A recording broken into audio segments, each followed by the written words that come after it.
શ્રી નવલપુર તાજ પ્રાથમિક શાળા છે। આજે હું તમારી સામે વિદાય સ્પીચ રજૂ કરીશ। सजती रहे खुशियों की महफिल, हर खुशी इतनी सुहानी रहे, आप जिंदगी में इतने खुश रहे कि हर खुशी आपकी दीवानी रहे। माननीय आचार्य श्री, शिक्षकगण तथा वहाला विद्यार्थी मित्रों, આજે આ શાળામાં અમારો છેલ્લો દિવસ છે, તે નિમિત્તે હું વિદાય સ્પીચ રજૂ કરી રહી છું। બેન હોજેફાભાઈ છે। હું ધોરણ 8માં અભ્યાસ કરું છું। મારી શાળાનું નામ શ્રી નવલપુર તાજ પ્રાથમિક શાળા છે। હું આજે તમારા બધાના સામે વિદાય સમારંભ સ્પીચ રજૂ કરું છું। નીલોફરબેન સરફરાજભાઈ છે। હું ધોરણ 8માં અભ્યાસ કરું છું। મારી શાળાનું નામ શ્રી નવલપુર તાજ પ્રાથમિક शाला છે। હું તમારા સામે એક વિદાય સ્પીચ રજૂ કરીશ। आज की सुबह एक खबर लाई है जिससे सुनकर हर जगह शांति लाई है। हम फेयरवेल दे तो कैसे दे आपको, बिछड़ने के घाम में हर आंख भर लाई है। आदरणीय आचार्य श्री, माननीय शिक्षकगण तथा मारा प्रिय मित्रों, તમને સૌને નમસ્કાર।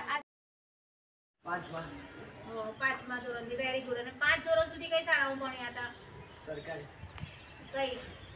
નવલપુર તાજ પ્રાથમિક શાળા। એમ નહીં, 1 થી 5 ધોરણ કઈ શાળામાં ભણ્યા? Saint Xavier's. સેન્ટ ઝેવિયર્સમાં। અને 5મા ધોરણથી કે 6થા ધોરણથી? 5મા ધોરણથી અહીંયા ભણવા માટે આવ્યા, તો તારું તો વધારે એક્સપિરિયન્સ થયો હોય અલગ અલગ સ્કૂલનો, તો ત્યાં કેવું હતું અને અહીંયા કેવું રહ્યું? શાળાનો ફરક અલગ છે। હા, બસ મારે એ જ જાણવું છે કે અહીંયા આવ્યા પછી શું ઇમ્પ્રુવમેન્ટ થયું તમારામાં? એટલા મિત્રો અલગ હતા અને આટલો અલગ છે।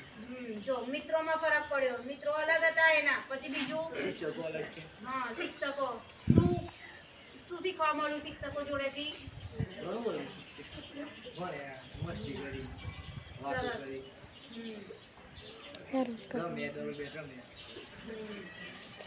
પછી ભણવામાં કેવું રહ્યું? ભણવામાં કેવો અનુભવ રહ્યો ભણવાનો? સારું જ અનુભવ ભણવાનો। એ શીખીને જશો? શીખી જશે શું શીખીને જશો? ભણવાનું। અને બીજું ભણશો તો ખરા જ, ભણવા માટે તો સ્ટુડન્ટ બન્યા છો, પણ શું શીખીને શું લઈને જશો અહીંયા શાળામાંથી? જ્ઞાન। અને બીજું શું અલગ લાગ્યું? જો બીજી સ્કૂલમાં જશો એટલે ફિલિંગ થશે કે અમે શું છોડીને આવ્યા, બરોબર ને? રામુ, તમે શું અનુભવ થયો?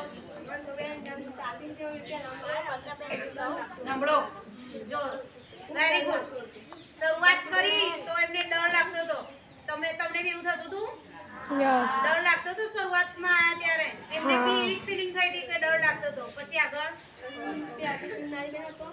પેલા તો કોઈ ભણવાનું નહોતું, રમાતા હતા, તે પહેલા મારી 1-2 મહિના તો મેં આપતા જ નતા, ડર લાગતો હતો।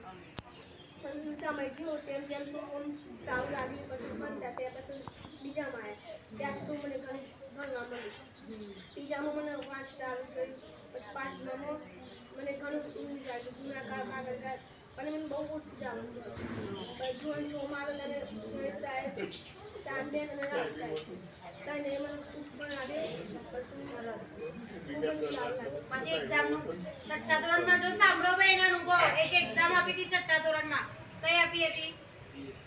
5મામાં આપી હતી નવોદયની, 6થામાં પીએસસી ની એક્ઝામ આપી હતી સ્કોલરશિપની, પછી એમાં શું રિઝલ્ટ આવ્યું? બસ હું 104 માર્ક્સ આવ્યા। વેરી ગુડ, તાળી પાડો।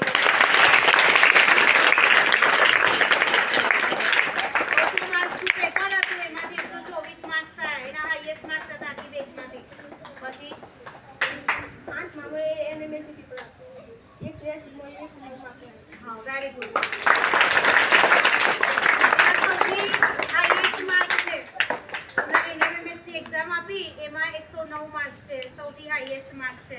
તો તમારી પાસેથી તમને ઘણું બધું છોકરાઓને જાણવા મળશે।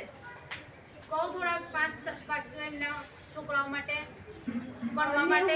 સામાન્ય જ્ઞાન અને 90 માર્ક્સનું ચોપડું, ગણિત, વિજ્ઞાન અને સામાજિક વિજ્ઞાન એનએમએસમાં પૂછાય, અને સામાન્ય જ્ઞાન ગમે તે કોઈડા, જેમ કે 3, 6 અને 9 તો ખાલી જગ્યા પૂરવાની, બરોબર। અને કેવી રીતે ભણતા હતા તો આ લોકોને મીન્સ ખબર પડે કે અમે કઈ રીતે ભણીએ? તો પહેલાના પેપર હોય ને જે બેન એ તૈયારી કરવાની, 10 લોકો નાખવું પડે। બરોબર છે। એનએમએસ સિવાય બી આખું વર્ષ દરમિયાન કઈ રીતે અભ્યાસ કર્યો તમે તો તમે આટલા માર્ક્સ મળી શક્યા તમને? ક્વિઝ રમતા હતા બેન. તમે જે લોકો જોડે ક્વિઝ રમતા હતા. ક્વિઝ રમતા હતા, બરોબર. પછી સ્કૂલમાં ત્યાં ચાલુ પીરિયડમાં અભ્યાસ કરતા હતા, મીન્સ જો એક પીરિયડ મિસ નથી કર્યો, દરરોજ શાળામાં આવતા હતા. શાળામાં આવશો તો જ વિકાસ થાય, આવડે ને? એટલે શાળામાં દરરોજ આવતા હતા.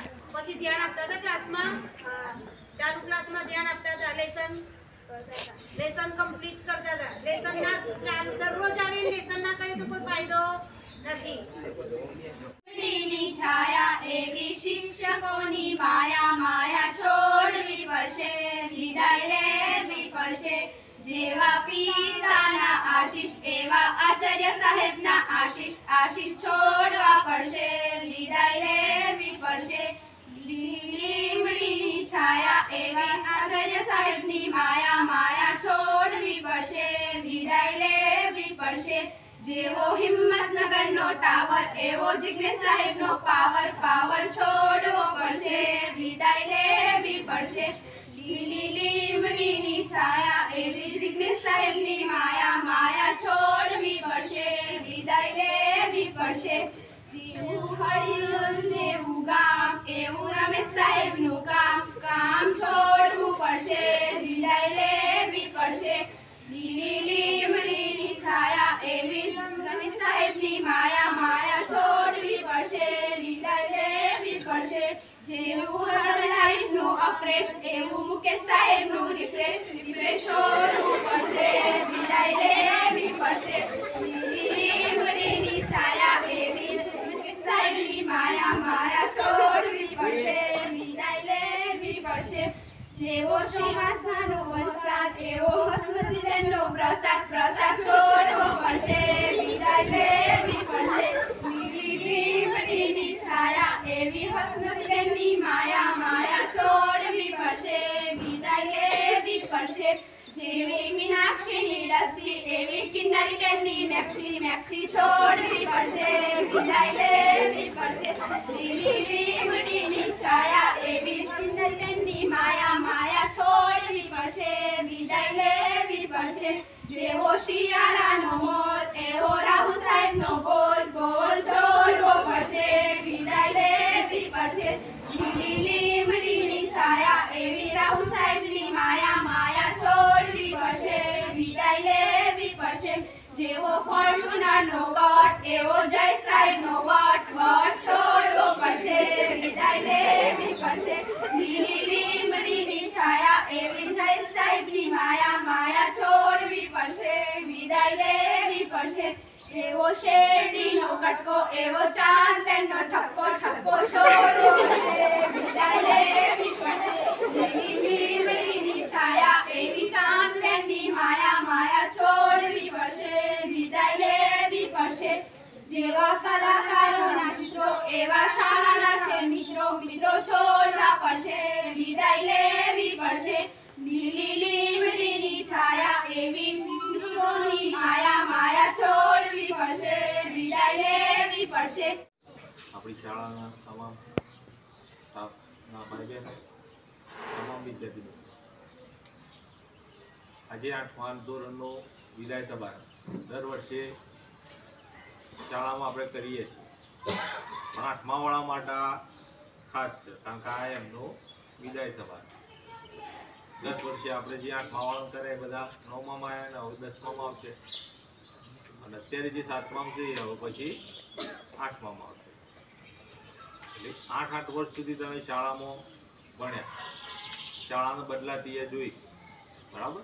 જૂની શાળાથી નવી શાળાઓથી, નવી શાળામાંથી કોમ્પ્યુટર શિક્ષણ સુધી પહોંચ્યા, અને જે દુનિયામાં જેમ આગળ જશો 9મામાં 10મામાં એમ તમને જુદા અનુભવો એ થશે. તમે 5મા ધોરણથી જુદી જુદી પરીક્ષાઓ આપી, નવોદય, NMMS, PSC, હજી બાકી છે જ્ઞાન સાધના, બરાબર? જ્ઞાન સેતુ, જ્ઞાન સાધના. એટલે આ પરીક્ષાઓ તો સાદી છે, પાસ કરી દેશે, પણ એના પછી આપણે આગળ જિંદગીમાં શું શીખ્યા છીએ, જે અનુભવ થયા એ અનુભવથી આગળ વધો. 9મા 10મામાં 10મામાં સારા માર્ક્સ લાવો, આગળ વધો, સાયન્સ લ્યો, કોમર્સ લ્યો, આર્ટ્સ લ્યો, એમાં સારું ભણો. અને ભણ્યા પછી એ કોમ્પિટિટિવ એક્ઝામ આપો. આ બધી તૈયારી છે. પ્રાથમિક શાળા છે તમારી તૈયારી. અહીં જેટલા તૈયાર થયા એટલો તમને આગળ ફાયદો થશે. અહીં જેટલું શીખ્યા એટલો તમને આગળ ફાયદો થશે. રમવાનું એ અહીં જ છે, ભણવાનું એ અહીં જ છે. બંને વસ્તુ એકબીજાથી અલગ નથી. શરીરે સારું જુઓ એવું મને સારું જુઓ. શરીરે સ્વસ્થ રમતથી થાય અને મન સ્વસ્થ અને મજબૂત ભણવાથી થાય. એટલે બે વસ્તુથી આપણે મજબૂત થઈએ. તમે બધા સારી રીતે ભણ્યા છો અને ભવિષ્યમાં પણ આગળ સારી રીતે ભણો, સારી રીતે શીખો, ઘરવાળાનું માનો. મા બાપ જે કહેતા હોય ભણવા બેસ તેમને એમ કહેતા હોય, સાહેબો જે કહેતા હોય 24 કલાક તમારી પાછળ જે હોય શું કામ? તમે નહીં ભણો તો નુકસાન કોનું છે? હે, નુકસાન કોનું થાય?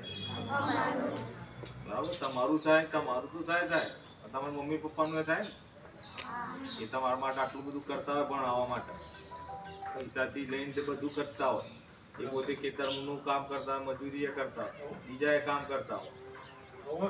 તમે પૈસા વેડફો, સમય વેડફો અને પછી બીજો કોઈ, પછી તમારી હાલત પણ એવી જ થાય ને. પછી તમે મોટા થાવ એટલે વિચારો. પણ અત્યારે સમય એવું થઈ ગયું કે તમે આપણે 7મા 8માથી આપણે વિચારવા માંડીએ કે ભાઈ મારા આ બનવાનું છે, મારા ભણવાનું છે, મારા શીખવાનું છે અને મારે આટલું તૈયારી કરવી છે. તે તૈયારી થાય, રમતા રમતા એ થાય.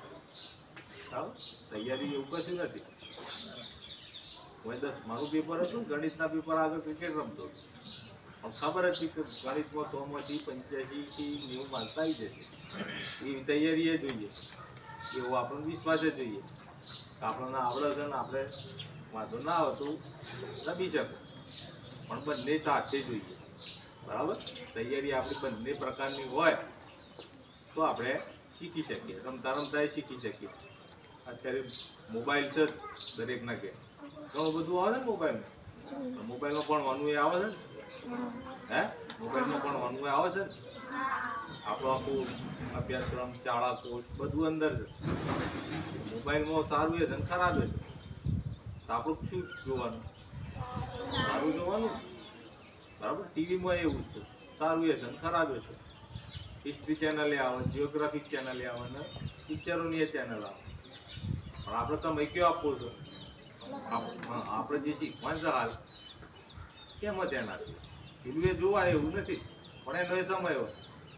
બરાબર, એટલે તમે ભવિષ્યમાં સારી રીતે ભણો.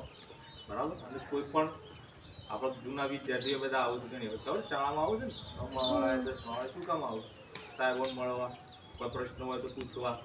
બરાબર, વાલીએ એ રીતે પૂછ્યું હતું આગળ બાળકને કેવો મૂકવું, કેવો ભણાવવું, શું ભણાવવું. તમે ભણવામાં સાહેબોમાં કદાચ ખબર ના પડે કોઈ વિષય વસ્તુનું હોય, ગણિત વિજ્ઞાનનું હોય, સામાજિકનું હોય, ભાષામાં હોય, અંગ્રેજીમાં હોય, તો તમે પણ શાળામાં ગમે ત્યારે આવી શકો. 8મું પૂરું થયા પછી એવું છે નહીં કે શાળામાં આવીને આપણે પૂછી શકીએ નહીં, કે સાહેબોને મળી શકીએ નહીં. એટલે તમારે કોઈ પણ પ્રશ્ન થાય, ભણવામાં એ પ્રશ્ન થાય તો વિષય વસ્તુની એ ખબર ના પડતી હોય તો પણ આપણે શાળા કોની છે? શાળા તમારી છે. કોની છે? 8મું પૂરું થવાથી શાળા તમારી મટી જતી નથી. એટલે ગમે ત્યારે તમારા માટે શાળાના દરવાજા ખુલ્લા છે અને શીખવા માટે હંમેશા શાળા ખુલ્લી છે. અને ભવિષ્યમાં તમે બધા સારી પ્રગતિ કરો. તમને કોઈ પ્રશ્ન હોય તો એનું સોલ્યુશન માટે શાળામાં મળો. બરાબર, એવી તમારું સૌને શુભકામનાઓ. બરાબર, આભાર.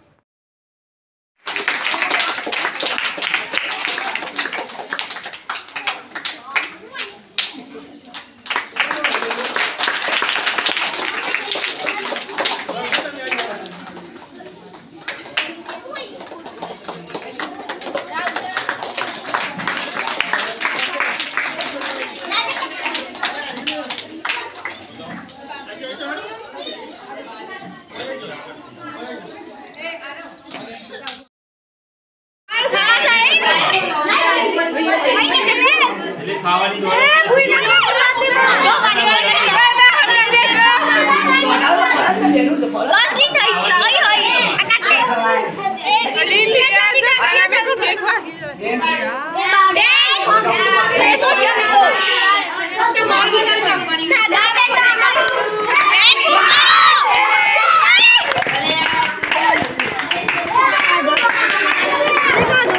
કાઢ દે